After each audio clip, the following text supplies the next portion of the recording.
The Adventures of Tom Sawyer by Mark Twain. To my wife, this book is affectionately dedicated.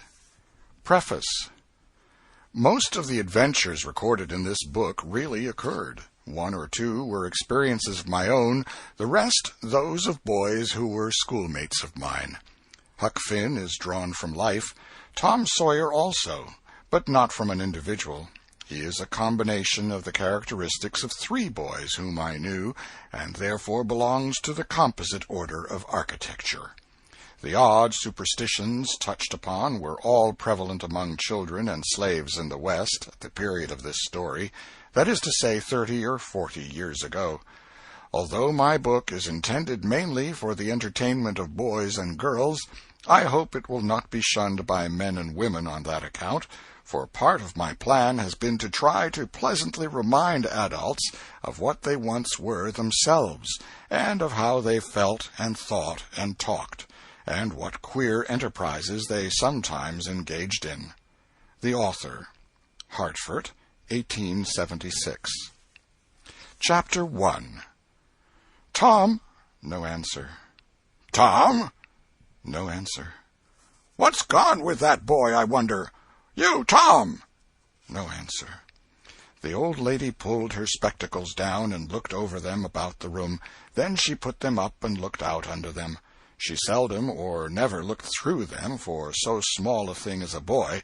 They were her state pair, the pride of her heart, and were built for style, not service.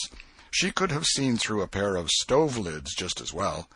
She looked perplexed for a moment, and then said, not fiercely, but still loud enough for the furniture to hear, "Well, I lay if I get hold of you, I'll—" She did not finish, for by this time she was bending down and punching under the bed with a broom, and so she needed breath to punctuate the punches with. She resurrected nothing but the cat. "I never see the beat of that boy." She went to the open door and stood in it, and looked out among the tomato vines and jimpson weeds that constituted the garden. No Tom. So she lifted up her voice at an angle calculated for distance, and shouted, "You, Tom!" There was a slight noise behind her, and she turned just in time to seize a small boy by the slack of his roundabout and arrest his flight. "There! I might have thought of that closet. What you been doing in there?" "Nothing." "Nothing? Look at your hands, and look at your mouth. What is that truck?" "I don't know, Aunt." "Well, I know. It's jam. That's what it is.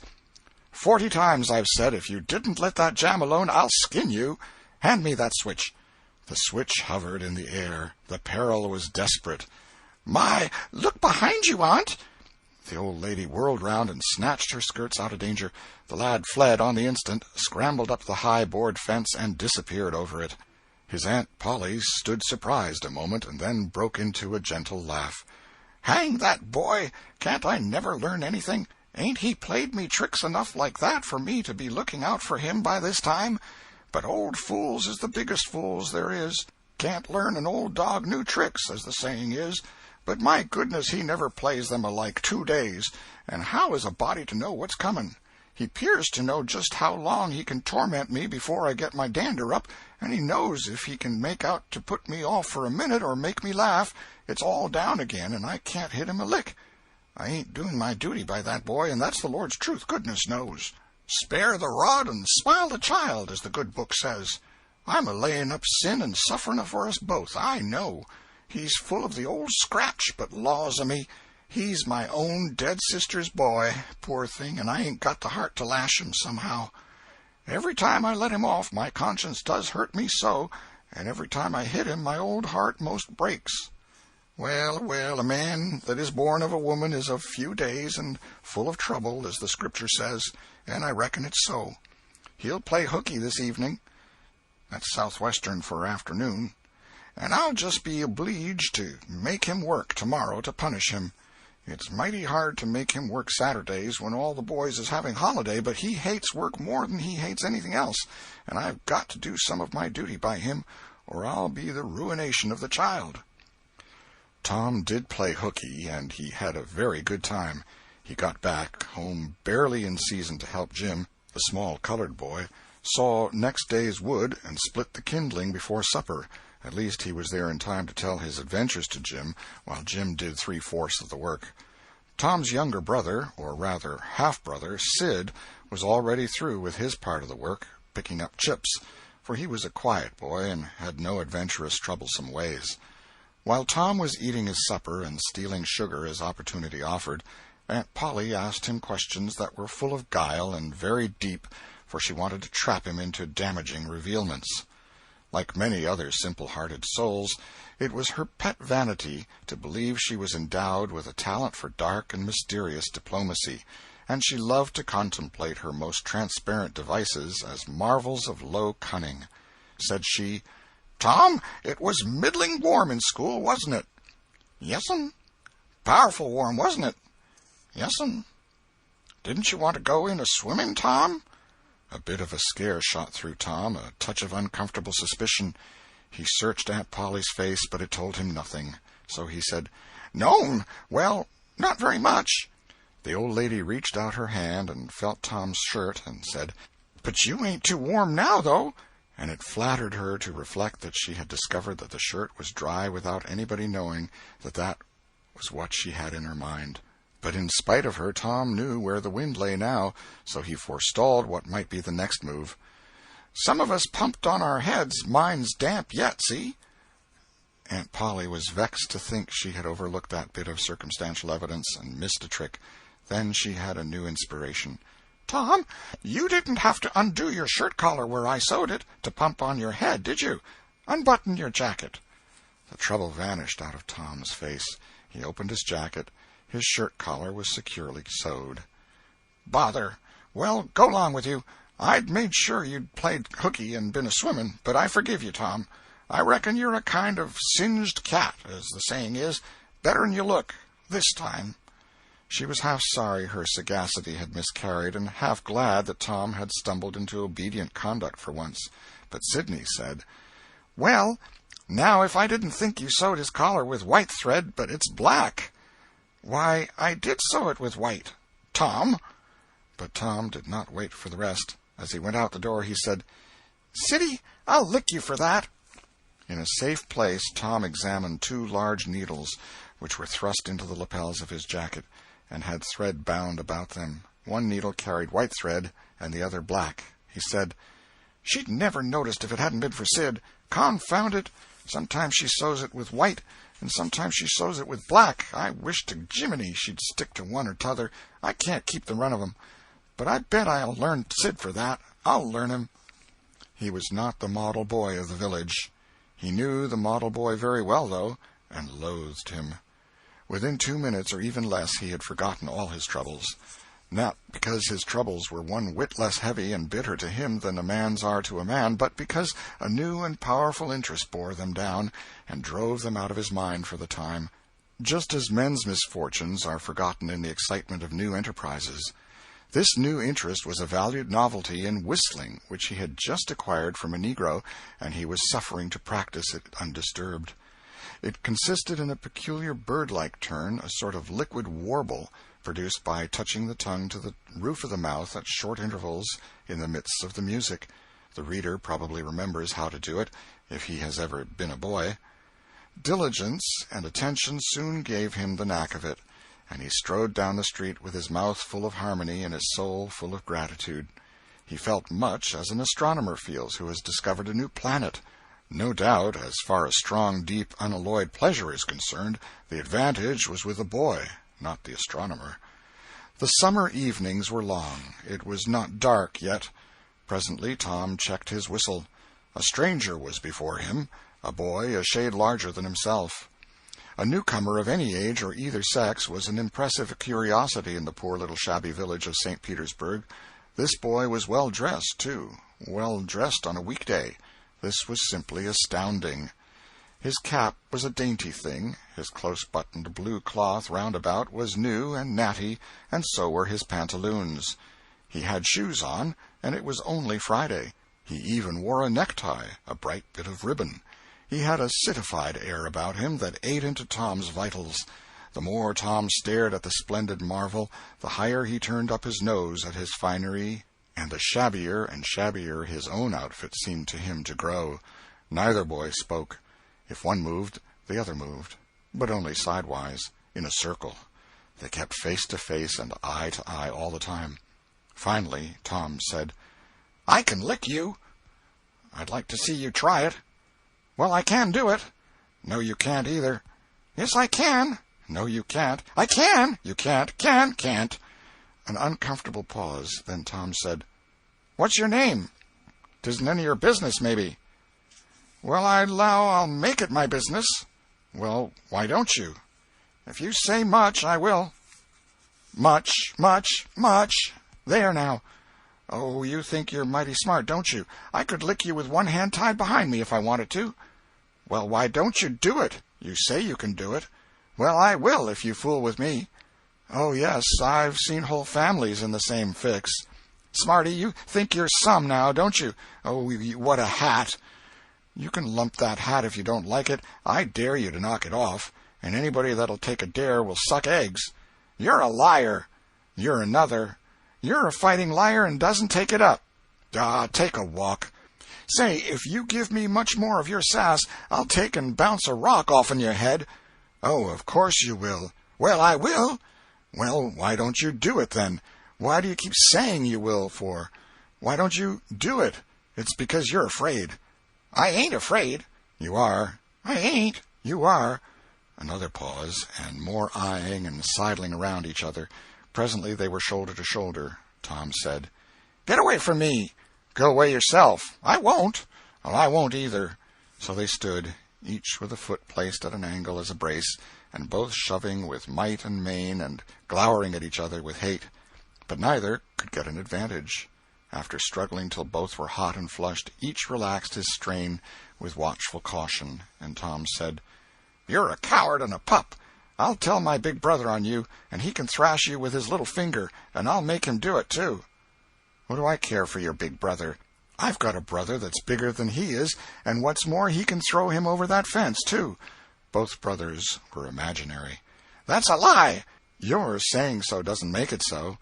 Tom drew a line in the dust with his big toe and said, "I dare you to step over that, and I'll lick you till you can't stand up. Anybody that'll take a dare will steal sheep." The new boy stepped over promptly and said, "Now you said you'd do it. Now let's see you do it." "Don't you crowd me now. You better look out." "Well, you said you'd do it. Why don't you do it?" "By jingo, for 2 cents I will do it." The new boy took 2 broad coppers out of his pocket and held them out with derision. Tom struck them to the ground. In an instant both boys were rolling and tumbling in the dirt, gripped together like cats, and for the space of a minute they tugged and tore at each other's hair and clothes, punched and scratched each other's noses, and covered themselves with dust and glory. Presently the confusion took form, and through the fog of battle Tom appeared, seated astride the new boy, and pounding him with his fists. "Holler 'nuff," said he. The boy only struggled to free himself. He was crying, mainly from rage. "Holler 'nuff," and the pounding went on. At last the stranger got out a smothered "nuff," and Tom let him up and said, "Now that'll learn you. Better look out who you're fooling with next time." The new boy went off brushing the dust from his clothes, sobbing, snuffling, and occasionally looking back and shaking his head and threatening what he would do to Tom the next time he caught him out, to which Tom responded with jeers and started off in a high feather, and as soon as his back was turned the new boy snatched up a stone, threw it, and hit him between the shoulders, and then turned tail and ran like an antelope. Tom chased the traitor home, and thus found out where he lived. He then held a position at the gate for some time, daring the enemy to come outside, but the enemy only made faces at him through the window and declined. At last the enemy's mother appeared, and called Tom a bad, vicious, vulgar child, and ordered him away. So he went away, but he said he 'lowed to lay for that boy. He got home pretty late that night, and when he climbed cautiously in at the window he uncovered an ambuscade in the person of his aunt. And when she saw the state his clothes were in, her resolution to turn his Saturday holiday into captivity at hard labor became adamantine in its firmness. Chapter 2. The Glorious Whitewasher. Saturday morning was come, and all the summer world was bright and fresh and brimming with life. There was a song in every heart, and if the heart was young, the music issued at the lips. There was cheer in every face, and a spring in every step.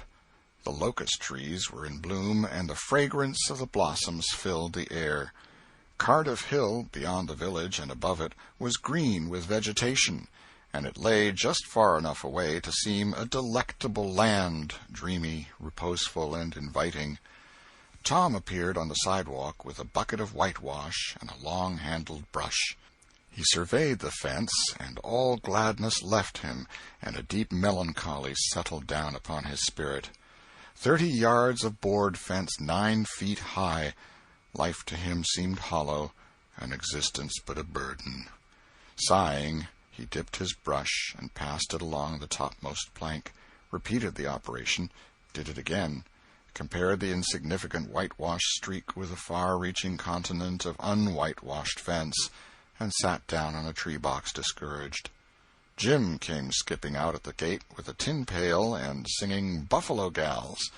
Bringing water from the town pump had always been hateful work in Tom's eyes before, but now it did not strike him so. He remembered that there was company at the pump. White, mulatto, and Negro boys and girls were always there waiting their turns, resting, trading playthings, quarreling, fighting, skylarking.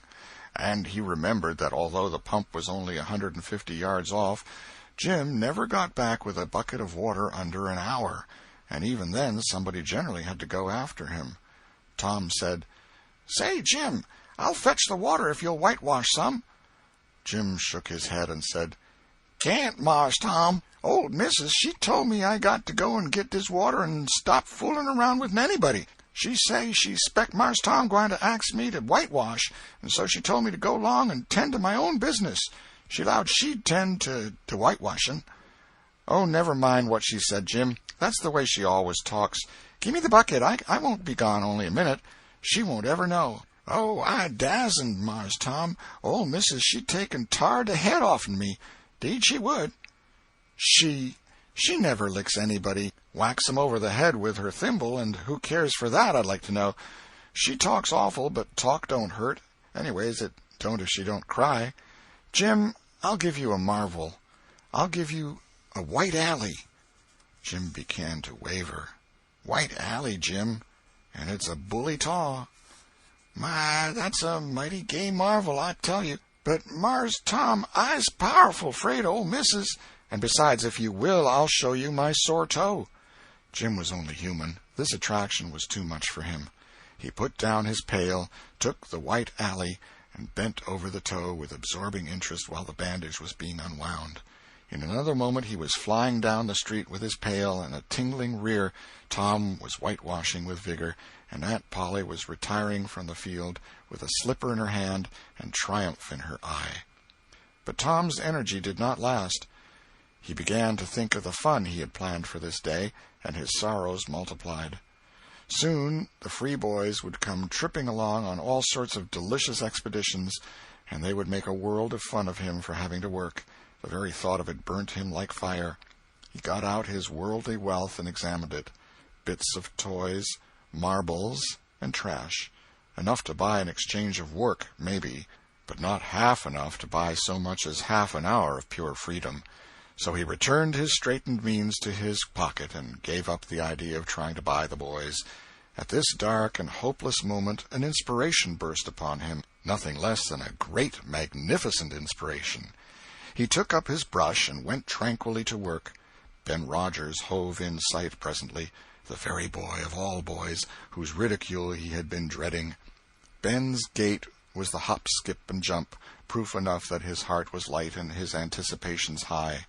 He was eating an apple, and giving a long, melodious whoop at intervals, followed by a deep-toned ding-dong-dong, ding-dong-dong, for he was personating a steamboat. As he drew near, he slackened speed, took the middle of the road, leaned far over to starboard, and rounded to, ponderously and with laborious pomp and circumstance, for he was personating the big Missouri, and considered himself to be drawing 9 feet of water. He was boat and captain and engine bells combined, so he had to imagine himself standing on his own hurricane deck giving the orders and executing them. "Stop her, sir! Ting-a-ling-ling. The headway ran almost out, and he drew up slowly towards the sidewalk. Ship up to back. Ting-a-ling-ling. His arms straightened and stiffened down his sides. Set her back on the starboard. Ting-a-ling-a-ling. Chow! Chow! Chow! Chow! His right hand, meantime, described stately circles, for it was representing a 40-foot wheel. Let her go back on the larboard. Ting-a-ling-a-ling. Chow! Chow! Chow! The left hand began to describe circles. Stop the starboard. Ting-a-ling-ling. Stop the larboard. Come ahead on the starboard. Stop her. Let her outside. Turn her over slow. Ting-a-ling. Chow! Chow! Chow! Get out that headline. Lively now. Come out of there with your spring line. What are you about there? Take up a turn that stump with the bright of it. Stand by that stage. Now let her go. Done with the engine, sir. Ting-a-ling-ling. Sht, sht, sht. Trying the gauge cocks. Tom went on whitewashing, paid no attention to the steamboat. Ben stared a moment and then said, Hi-yi, you're up a stump, ain't you? No answer. Tom surveyed his last touch with the eye of an artist. Then he gave his brush another gentle sweep and surveyed the result as before. Ben ranged up alongside of him. Tom's mouth watered for the apple, but he stuck to his work. Ben said, Hello, old chap. You got to work, eh? Tom wheeled suddenly and said, Why, it's you, Ben. I weren't noticing. Say, I'm going in a-swimming. I am. Don't you wish you could? But of course you'd rather work, wouldn't you? Of course you would. Tom contemplated the boy a bit and said, What do you call work? Why, ain't that work? Tom resumed his whitewashing and answered carelessly, Well, maybe it is and maybe it ain't. All I know is it suits Tom Sawyer. Oh, come now, you don't mean to let on that like you like that. The brush continued to move. Like it? Well, I don't see why I oughtn't to like it. Does a boy get a chance to whitewash a fence every day? That put the thing in a new light. Ben stopped nibbling his apple. Tom swept his brush daintily back and forth, stepped back to note the effect, added a touch here and there, criticized the effect again. Ben, watching every move and getting more and more interested, more and more absorbed. Presently he said, Say, Tom, let me whitewash a little. Tom considered, was about to consent, but he altered his mind. No, I reckon it wouldn't hardly do, Ben. You see, Aunt Polly's awful particular about this fence, right here on the street, you know. But if it was the back fence, I wouldn't mind, and she wouldn't. Yes, she's awful particular about this fence. It's got to be done very careful. I reckon there ain't one boy in 1,000, maybe 2,000, that can do it the way it's got to be done. No, is that so? Oh, come now, let me just try. Only just a little. I'd let you if you was me, Tom. Ben, I'd like to, honest Injun, but Aunt Polly, well, Jim wanted to do it, but she wouldn't let him. Sid wanted to do it, and she wouldn't let Sid. Now, don't you see how I'm fixed? If you was to tackle this fence and anything was to happen to it, oh, shucks, I'll be just as careful.